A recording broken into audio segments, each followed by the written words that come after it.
सबके पानी के मौजूदा बिल माफ कर दूंगा। केजी से लेकर पीजी तक की मुफ्त शिक्षा दें। फ्रीबीज, ये वर्ड आपने हर इलेक्शन कैंपेनिंग में तो जरूर सुना होगा। इसका मतलब होता है बिना किसी पैसे के मुफ्त में चीजें देना। अक्सर पॉलिटिकल पार्टीज जनता का वोट पाने के लिए राशन, इलेक्ट्रिसिटी, साइकिल जैसे फ्रीबीज देती है और इस पर अब सुप्रीम कोर्ट ने गवर्नमेंट और पॉलिटिकल पार्टीज को फटकार लगाई है। और क्या कुछ कहा है, चलिए जानते हैं आज की इस वीडियो में।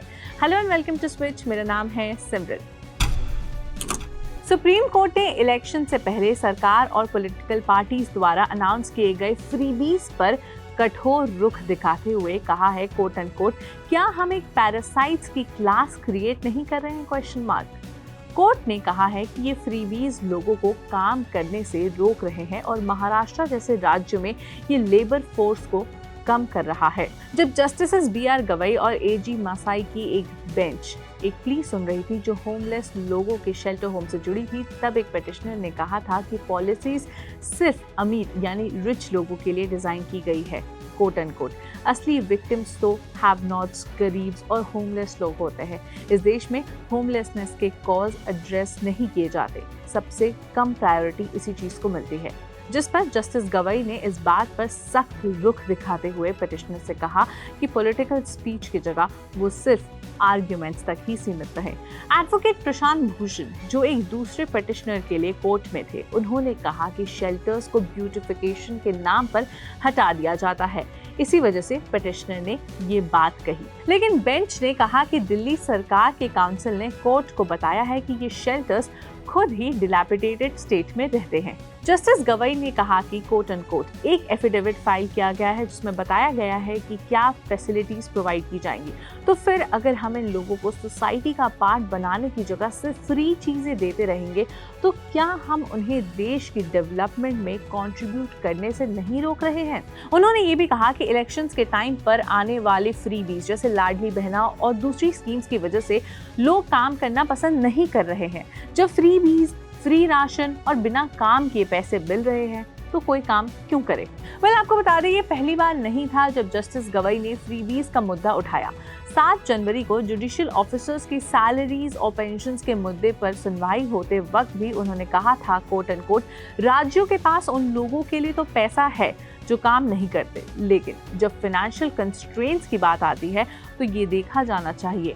इलेक्शंस आते ही लाडली बहना जैसे स्कीम्स अनाउंस हो जाते हैं जिसमें बिना किसी काम के फिक्स्ड अमाउंट दे दिया जाता है।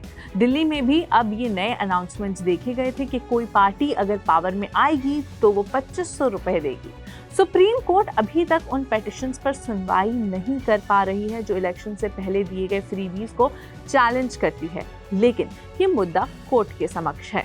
2013 के सुब्रमण्यम बालाजी केस में एक 2 जज बेंच ने कहा था कि राज्य द्वारा कलर टीवीज, लैपटॉप्स जैसे आइटम्स एलिजिबल और डिजर्विंग लोगों को डिस्ट्रीब्यूट करना directive principles of state policy से डायरेक्टली रिलेटेड है और कोर्ट को इसमें इंटरफेयर नहीं करना चाहिए।